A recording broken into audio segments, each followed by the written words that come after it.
નમસ્કાર ખેડૂત મિત્રો, આજે 15 ફેબ્રુઆરી 2026ના દિવસે આપણે વાત કરીશું ગુજરાતના ખેડૂતો માટે મહત્વપૂર્ણ યોજના પ્રધાનમંત્રી કિસાન સન્માન નિધિ યોજના એટલે કે PMKISAN વિશે. હાલ શું સ્થિતિ છે? 22મો હપ્તો ક્યારે આવશે? EKYC અને ફાર્મર આઈડી વિશે શું નવી સૂચનાઓ છે? અને ગુજરાતના ખેડૂતો માટે ખાસ શું અપડેટ છે? ચાલો વિગતે જાણીએ. યોજના શું છે? PMKISAN યોજના હેઠળ પાત્ર જમીનધારક ખેડૂતોને દર વર્ષે 6,000 રૂપિયાની આર્થિક સહાય આપવામાં આવે છે. આ રકમ 2,000 રૂપિયાના 3 સમાન હપ્તામાં સીધી ખેડૂતોના બેંક ખાતામાં DBT દ્વારા જમા થાય છે. ગુજરાતમાં હાલની સ્થિતિ. ગુજરાત રાજ્યમાં લાખો ખેડૂત પરિવારો આ યોજનાનો લાભ લઈ રહ્યા છે. છેલ્લો 21મો હપ્તો સફળતાપૂર્વક ખેડૂતોના ખાતામાં જમા થઈ ગયો છે. હવે સમગ્ર રાજ્યના ખેડૂતો 22મા હપ્તાની રાહ જોઈ રહ્યા છે. અંદાજ મુજબ 22મો હપ્તો ફેબ્રુઆરી અંત કે માર્ચ 2026 દરમિયાન જારી થઈ શકે છે. જો કે સત્તાવાર તારીખ જાહેર થવાની બાકી છે. 22મા હપ્તા માટે મહત્વપૂર્ણ શરત. ખેડૂત મિત્રો, આ વખતે એક મહત્વપૂર્ણ બાબત ધ્યાનમાં રાખવી જરૂરી છે. EKYC ફરજિયાત છે. આધાર કાર્ડ બેંક ખાતા સાથે જોડાયેલું હોવું જોઈએ. જમીનના રેકોર્ડમાં કોઈ ભૂલ ન હોવી જોઈએ. ફાર્મર આઈડી અપડેટ હોવી જોઈએ. જો આ પ્રક્રિયા પૂર્ણ નહીં હોય તો હપ્તો અટકી શકે છે. EKYC કેવી રીતે કરશો? તમે 3 રીતે EKYC કરી શકો છો. PM કિસાનની સત્તાવાર વેબસાઇટ પર OTP દ્વારા, નજીકના CSC સેન્ટર પર બાયોમેટ્રિક દ્વારા, કૃષિ કચેરી મારફતે સમયસર EKYC કરાવવી ખૂબ જરૂરી છે. સામાન્ય ભૂલો જેને કારણે હપ્તો અટકે છે. ઘણા ખેડૂતોના હપ્તા નીચેની કારણોસર અટક્યા છે. આધાર નંબર ખોટો દાખલ કરવો, બેંક IFSC કોડમાં ભૂલ, જમીન રેકોર્ડ અપડેટ ન હોવો, નામમાં સ્પેલિંગ ભૂલ. આથી દરેક ખેડૂતને સલાહ છે કે બેનિફિશિયરી સ્ટેટસ તપાસીને પોતાની માહિતી ચકાસી લે. ગુજરાતમાં નોંધણીની સ્થિતિ. ગુજરાત રાજ્યમાં PMKISAN પોર્ટલ પર નોંધણીનો દર ઊંચો છે. મોટા ભાગના ખેડૂતોનું રજિસ્ટ્રેશન પૂર્ણ થયું છે, પરંતુ હજુ પણ કેટલાક ખેડૂતો EKYC બાકી હોવાથી જોખમમાં છે. ફ્રોડથી સાવચેત રહો. તાજેતરમાં PM કિસાનના નામે ફ્રોડ મેસેજ અને કોલ દ્વારા ઠગાઈના બનાવો સામે આવ્યા છે. યાદ રાખો, સરકાર ક્યારેય OTP, ATM પિન અથવા બેંક ડિટેલ ફોન પર માંગતી નથી. ફક્ત સત્તાવાર વેબસાઇટ અને સરકારી કચેરીનો જ ઉપયોગ કરો. 22મા હપ્તાની શક્ય તારીખ. હાલની સ્થિતિ મુજબ જો તમામ પ્રક્રિયા પૂર્ણ હશે તો 22મો હપ્તો આગામી થોડા અઠવાડિયામાં જાહેર થઈ શકે છે. ખેડૂતોએ નિયમિત રીતે પોતાનો સ્ટેટસ તપાસવો જરૂરી છે. ખેડૂત માટે ખાસ સલાહ. તરત જ EKYC પૂર્ણ કરો. બેંક ખાતું સક્રિય રાખો. જમીન રેકોર્ડ અપડેટ રાખો.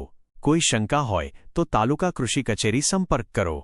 ખેડૂત મિત્રો, PMKISAN યોજના ગુજરાતના નાના અને સીમિત ખેડૂત પરિવારો માટે મહત્વપૂર્ણ સહાયરૂપ યોજના છે.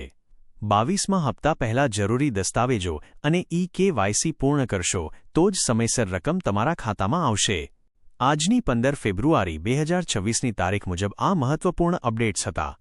હવે આજના મુખ્ય સમાચાર. આજ તારીખ 15 ફેબ્રુઆરી 2026 મુજબ ગુજરાતના ખેડૂતો માટે પ્રધાનમંત્રી કિસાન સન્માન નિધિ PMKISAN યોજના અંગે મહત્વપૂર્ણ અપડેટ સામે આવ્યા છે.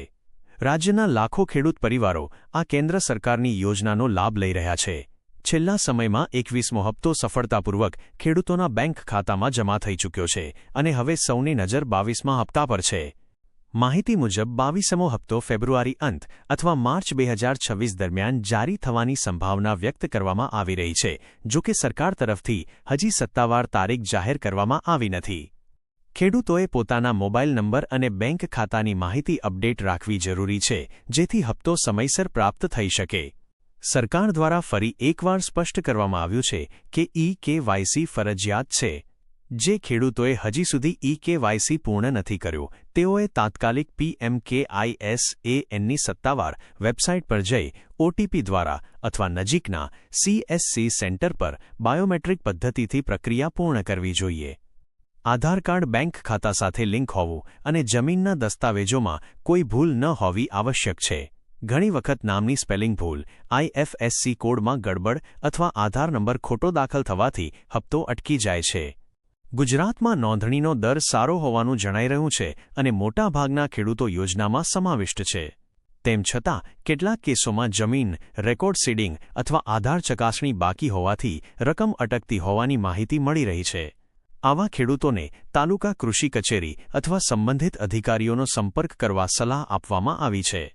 તાજેતરમાં પીએમ કિસાનના નામે ફ્રોડ મેસેજ અને કોલ દ્વારા ઠગાઈના બનાવો સામે આવ્યા છે. સરકાર દ્વારા સ્પષ્ટ સૂચના આપવામાં આવી છે કે ઓટીપી, એટીએમ પિન અથવા બેંક વિગતો કોઈ અજાણ વ્યક્તિને આપવી નહીં. ફક્ત સત્તાવાર પોર્ટલ અને સરકારી સ્રોત પર વિશ્વાસ રાખવો. પીએમકેઆઈએસએએન યોજના હેઠળ દર વર્ષે 6,000 રૂપિયાની સહાય 3 હપ્તામાં 2,000 રૂપિયા પ્રમાણે સીધી ડીબીટી મારફતે ખેડૂતોના ખાતામાં જમા થાય છે. આ રકમ બીજ, ખાતર, દવાઓ અને ખેતી સંબંધિત ખર્ચ માટે ઉપયોગી સાબિત થાય છે. રાજ્યના નાના અને સીમિત ખેડૂત પરિવારો માટે આ સહાય મહત્વપૂર્ણ આધાર બની રહી છે. ખેડૂતોને સલાહ છે કે નિયમિત રીતે પોતાની બેનિફિશરી સ્ટેટસ તપાસે, ઈ-કેવાયસી પૂર્ણ રાખે અને તમામ દસ્તાવેજો યોગ્ય રીતે અપડેટ રાખે, જેથી 22મો હપ્તો વિલંબ વિના પ્રાપ્ત થાય.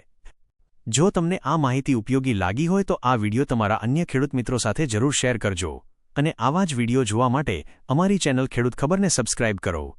ધન્યવાદ. જય જવાન, જય કિસાન.